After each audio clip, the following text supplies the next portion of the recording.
Hello students, तो आज जो है केमिस्ट्री इन एवरीडे लाइफ का एक्सरसाइज का क्वेश्चन 13 से स्टार्ट करेंगे, जो कि केमिस्ट्री इन एवरीडे लाइफ का पार्ट 8 है। यदि आपने अभी तक पार्ट 1 to 7 नहीं देखे हैं तो हमारे चैनल पे जाकर पार्ट 1 to 7 देख लें।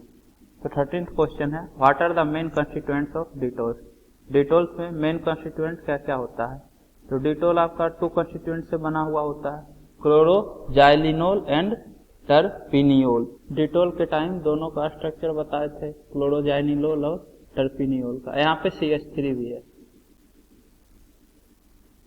तो आप आंसर में लिखिएगा the main constituents of Dettol are chloroxylenol and terpineol, और दोनों का स्ट्रक्चर दिखा दीजिएगा। इसके बाद नेक्स्ट क्वेश्चन है, what is tincture of iodine, what is its use. तो टिंक्चर ऑफ आयोडीन क्या होता है? तो 2 to 3% आयोडीन का सॉल्यूशन यदि प्रिपेयर कीजिएगा अल्कोहल वाटर मिक्सचर के साथ, मतलब कि अल्कोहल वाटर का मिक्सचर है, उसमें 2 to 3% आयोडीन मिला दीजिए, तो आपका जो सॉल्यूशन बनेगा उसको टिंक्चर ऑफ आयोडीन बोलेंगे।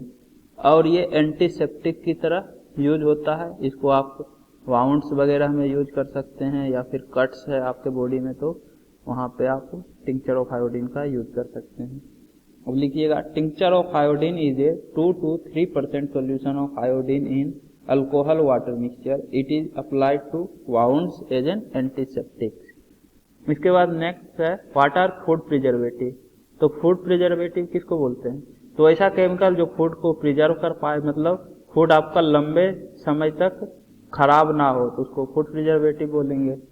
Food preservatives are chemicals that prevent food from spoilage due to microbial growth. तो ये जो है फूड को स्पॉइलेज होने से बचाता है, रोकता है, जिससे कि लंबे टाइम तक आपका फूड प्रिजर्व रह सके। फूड प्रिजर्वेटिव का एग्जांपल आपका होगा table salt, sugar, vegetable oil, sodium benzoate and salt of propanoic acid. ये सब कॉमन एग्जांपल है फूड प्रिजर्वेटिव का। नेक्स्ट क्वेश्चन है, why is use of aspartame limited to cold food and drinks. तो aspartame का use सिर्फ cold food और drinks तक ही लिमिटेड क्यों है? तो ये बताए थे कि ये आर्टिफिशियल स्वीटनिंग एजेंट होता है, लेकिन कुकिंग टेम्परेचर पे ये अनस्टेबल होता है, मतलब कि कुकिंग टेम्परेचर पे हम इसको यूज नहीं कर सकते हैं, इसलिए कोल्ड मतलब लोअर टेम्परेचर पे अस्पार्टेम का यूज होता है। तो आप लिखिएगा, aspartame becomes unstable at cooking temperature, this is the reason why its use limited to cold food and cold drinks. तो इसलिए ये कोल्ड फूड और कोल्ड ड्रिंक्स तक ही इसका यूज लिमिटेड है। नेक्स्ट क्वेश्चन है, what are the artificial sweetening agents, give 2 example. तो आर्टिफिशियल स्वीटनिंग एजेंट्स क्या होता है और इसका 2 एग्जांपल दीजिए। एक तो आपका अस्पार्टेम ही हो गया, और एक सुक्रालोज ले लीजिए, या फिर एलिटेम ले लीजिए, कुछ भी आर्टिफिशियल स्वीटनिंग एजेंट्स। तो ये वैसा केमिकल होता है जो कि फूड को स्वीट करने के काम आता है, जैसे आपका शुगर फूड को स्वीट कर देता है, तो उसी तरह से आर्टिफिशियल स्वीटनिंग एजेंट्स भी फूड को स्वीट कर देता है। लेकिन आर्टिफिशियल स्वीटनिंग एजेंट आपका कैलोरी फ्री होता है, जिस कारण से डायबिटिक पर्सन वगैरह के लिए आर्टिफिशियल स्वीटनिंग एजेंट ही प्रेफर किया जाता है। डायबिटिक पर्सन के लिए नेचुरल स्वीटनिंग एजेंट जैसे आपका सुक्रोज होता है, ये हार्मफुल होता है, तो उस केस में वो सुक्रोज का सेवन नहीं कर सकता है, इसलिए आर्टिफिशियल स्वीटनिंग एजेंट होता है। या फिर आर्टिफिशियल स्वीटनिंग एजेंट यदि आपको कैलोरी कंट्रोल करना है अपने बॉडी में, तो उसके लिए भी आर्टिफिशियल स्वीटनिंग एजेंट्स लिया जाता है। अब आप लिखिएगा, artificial sweetening agents are chemicals that sweeten food, however unlike natural sweeteners they do not add calories to our body. तो जिस तरह से नेचुरल शुगर के कारण कैलोरी ऐड हो जाता है बॉडी में, artificial sweetening agent calorie free होता है। और इसका एग्जाम्पल एस्पार्टेम, सुक्रालोज, एलिटेम, ये सभी दे दीजिएगा। नेक्स्ट क्वेश्चन है, name the sweetening agent used in the preparation of sweets for a diabetic patient. तो स्वीटनिंग एजेंट का नाम बताना है जो कि स्वीट बनाने में यूज हो, डायबिटिक पेशेंट का स्वीट बनाने में। तो आर्टिफिशियल स्वीटनिंग एजेंट का एग्जाम्पल होगा, जैसे कि आपका एस्पार्टेम हो गया, एलिटेम हो गया, सैकरिन हो गया, ये सभी आर्टिफिशियल स्वीटनिंग एजेंट जिससे कि हम डायबिटिक पेशेंट के लिए स्वीट बना सकते हैं। नेक्स्ट क्वेश्चन है 19, what problem arises in using alitame as artificial sweetener. तो एलिटेम को यूज करने से क्या प्रॉब्लम होता है जब हम एलिटेम यूज करते हैं आर्टिफिशियल स्वीटनर की तरह। तो ये जो है सुक्रोज के कंपैरिजन में 2000 टाइम्स ज़्यादा स्वीट होता है। 2000 टाइम्स स्वीट होने के कारण फूड का स्वीटनेस को कंट्रोल नहीं कर पाते हैं यदि हम एलिटेम यूज करते हैं। तो स्वीटनेस को कंट्रोल करने का एक प्रॉब्लम आता है एलिटेम के टाइम। तो alitame is a high potency sweetener, it is difficult to control the sweetness of food while using alitame as a artificial sweetener. तो फूड का स्वीटनेस कंट्रोल करना बहुत ही डिफिकल्ट होता है एलिटेम के केस में। नेक्स्ट क्वेश्चन है how are synthetic detergents better than soaps. तो सिंथेटिक डिटर्जेंट सोप से बेटर क्यों है? तो क्योंकि सिंथेटिक डिटर्जेंट जो है हार्ड वाटर में भी यूज कर सकते हैं, लेकिन हार्ड वाटर में सोप यूज नहीं कर सकते हैं। इसमें जो है इंसोल्यूबल प्रेसिपिटेट बन जाता है सोप का, इंसोल्यूबल सोप बनता है या फिर बहुत सारे सोप का बर्बादी हो जाता है। तो इसलिए synthetic detergent better than soap है। अब आप लिखिएगा soaps work in soft water, however they are not effective in hard water. In contrast synthetic detergents work both in soft and hard water, therefore synthetic detergents are better than soaps. Next question है explain the following terms with suitable examples. तो आपको cationic detergent, anionic detergent और non ionic detergent को explain करना है। अब जो है नाम से ही पता चल रहा है, यदि डिटर्जेंट वाले पार्ट पे पॉजिटिव चार्ज रहेगा तो कैटायनिक डिटर्जेंट, या फिर डिटर्जेंट वाले पार्ट पे नेगेटिव चार्ज रहेगा, जो मतलब आपका लॉन्ग चेन रहेगा हाइड्रोकार्बन का, उस पर पॉजिटिव चार्ज तो कैटायनिक, एनायनिक डिटर्जेंट, डिटर्जेंट वाले पार्ट पे नेगेटिव चार्ज तो एनायनिक, और डिटर्जेंट में कोई चार्ज नहीं रहेगा, नॉन आयोनिक, न्यूट्रल रहेगा, तो आपका नॉन आयोनिक डिटर्जेंट कहलाएगा। अब आप इसको लिखिएगा कैटायनिक डिटर्जेंट में, these are called cationic detergents because the cationic part of these detergents contain a long hydrocarbon chain and positive charge of nitrogen atom। तो नाइट्रोजन एटम पे पॉजिटिव चार्ज रहता है, इसलिए कैटायनिक डिटर्जेंट कहलाता है। Cationic detergents are quaternary ammonium salt of acetate, chlorides और bromides. तो quaternary ammonium salt होता है एसीटेट्स का, या क्लोराइड का हो सकता है, या ब्रोमाइड का हो सकता है, तो इसलिए ये सब कैटायनिक डिटर्जेंट का एग्जाम्पल होगा। अब आप कैटायनिक डिटर्जेंट का स्ट्रक्चर बना दीजिए।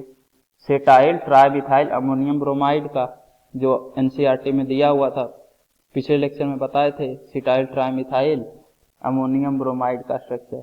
नेक्स्ट एनायनिक डिटर्जेंट, तो इसमें लिखिएगा this detergents are sodium salts of long chain alcohol.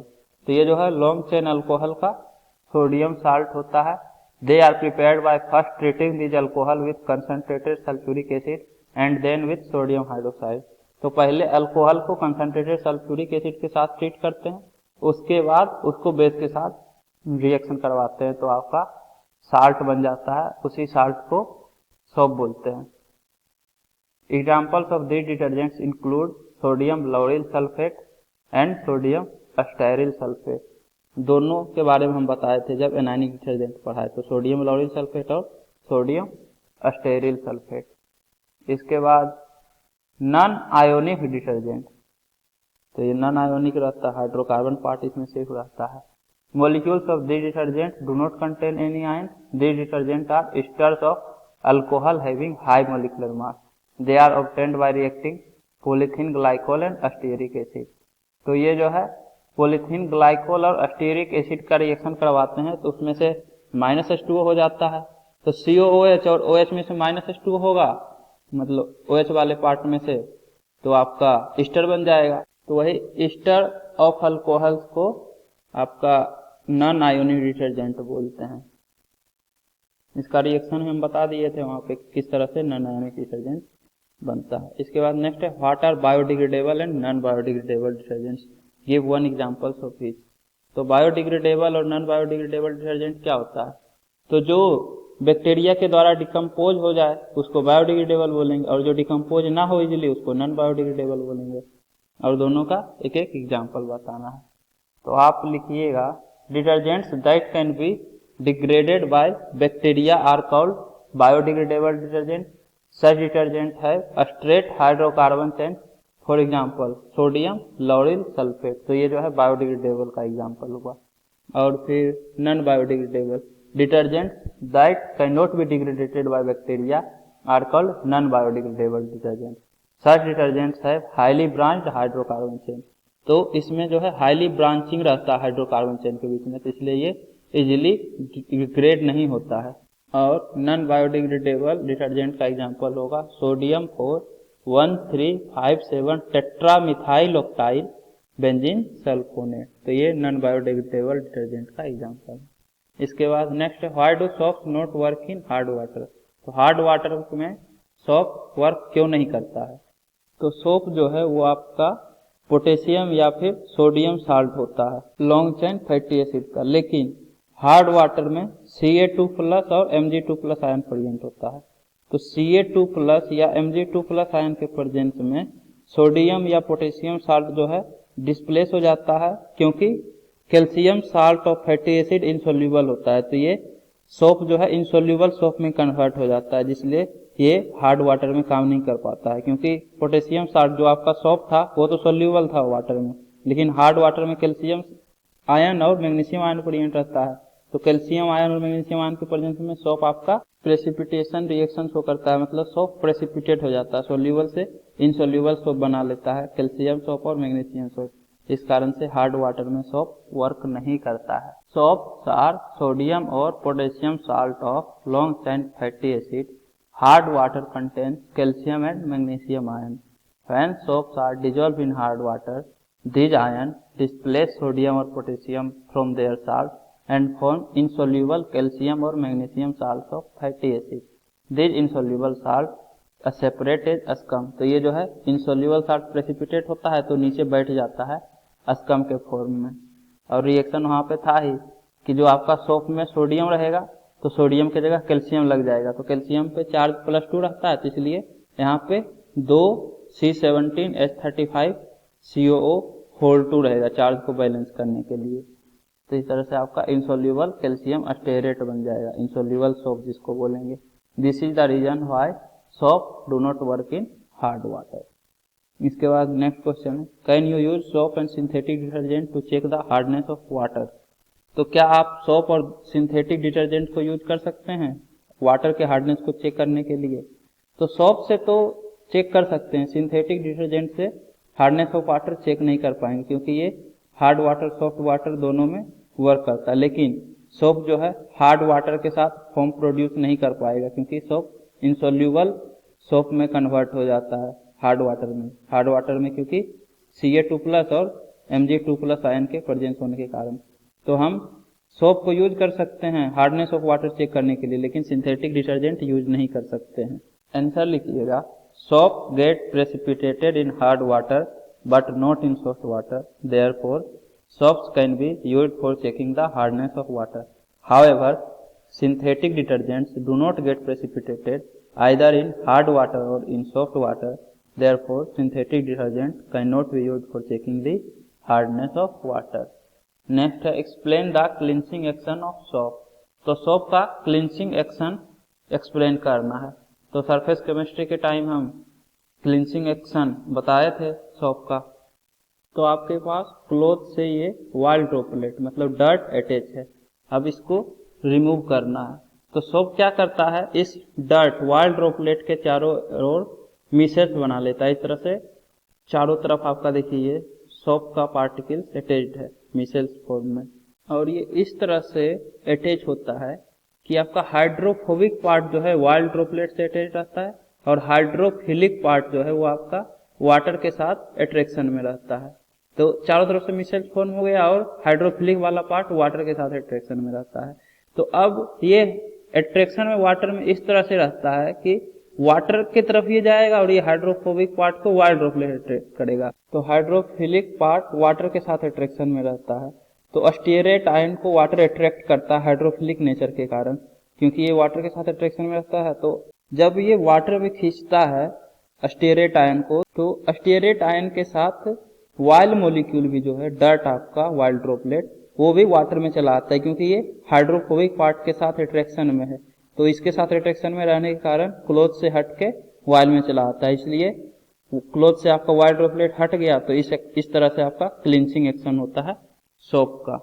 अब आप इसमें लिखिएगा soap molecule form micelles around the oil droplet. Oil droplet bracket में डर्ट लिख लीजिए।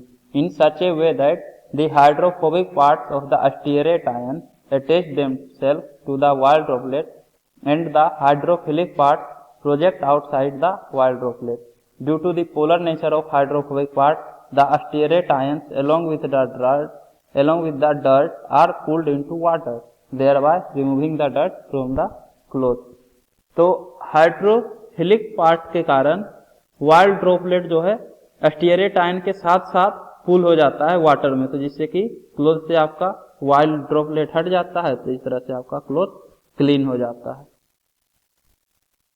इसके बाद नेक्स्ट क्वेश्चन है, if water contains dissolved calcium hydrogen carbonate out of soaps and synthetic detergent which one will you use for cleansing clothes. तो यदि calcium hydrogen carbonate present है water में तो Ca2+ आयन है, मतलब कि हार्ड वाटर, तो हार्ड वाटर में सिंथेटिक डिटर्जेंट ही यूज करेंगे, क्योंकि सोप जो है हार्ड वाटर में यूज नहीं किया जा सकता है। सोप कैल्शियम 2+ के प्रेजेंस में इनसोल्यूबल सोप बना लेता है, जो कि फिर फर्दर स्कम वगैरह बना लेता है, तो या तो बहुत सारा सोप बर्बाद करना पड़ेगा, नहीं तो सिंथेटिक डिटर्जेंट आप यूज कीजिए। इसके बाद नेक्स्ट क्वेश्चन है, label the hydrophilic and hydrophobic parts in the following compound. तो हाइड्रोफिलिक और हाइड्रोफोबिक पार्ट्स बताना है। तो आपका long chain hydrocarbon hydrophobic part होता है, और जो पोलर नेचर वाला होता है, मतलब वाटर के साथ जो अट्रैक्शन में आएगा, उसको हाइड्रोफिलिक पार्ट बोलते हैं। जिसमें देखिए ये आपका लॉन्ग चेन हाइड्रोकार्बन है, तो ये हाइड्रोफोबिक पार्ट होगा और ये हाइड्रोफिलिक पार्ट होगा। सिमिलरली नेक्स्ट एग्जांपल में लॉन्ग चेन हाइड्रोकार्बन हाइड्रोफोबिक और ये इधर हाइड्रोफिलिक पार्ट होगा। लॉन्ग चेन हाइड्रोकार्बन हाइड्रोफोबिक और ये पोलर नेचर वाला जो है ये भी लॉन्ग चेन ही है लेकिन पोलर है, तो ये हाइड्रोफिलिक पार्ट है। ये सिर्फ हाइड्रोकार्बन पार्ट है, इसमें कोई ऑक्सीजन वगैरह नहीं है, सारा ये नॉन पोलर नेचर का है। तो सबका हाइड्रोफिलिक और हाइड्रोफोबिक पार्ट्स बता दिए, तो आपका सारा एक्सरसाइज का क्वेश्चन भी खत्म हो गया केमिस्ट्री इन एवरीडे लाइफ का। तो उम्मीद करता हूँ कि आपको ये वीडियो पसंद आई होगी। यदि आपको ये वीडियो पसंद आई है तो इसे लाइक करें, कमेंट करें और अपने दोस्तों के लिए शेयर करना ना भूलें। Thank you.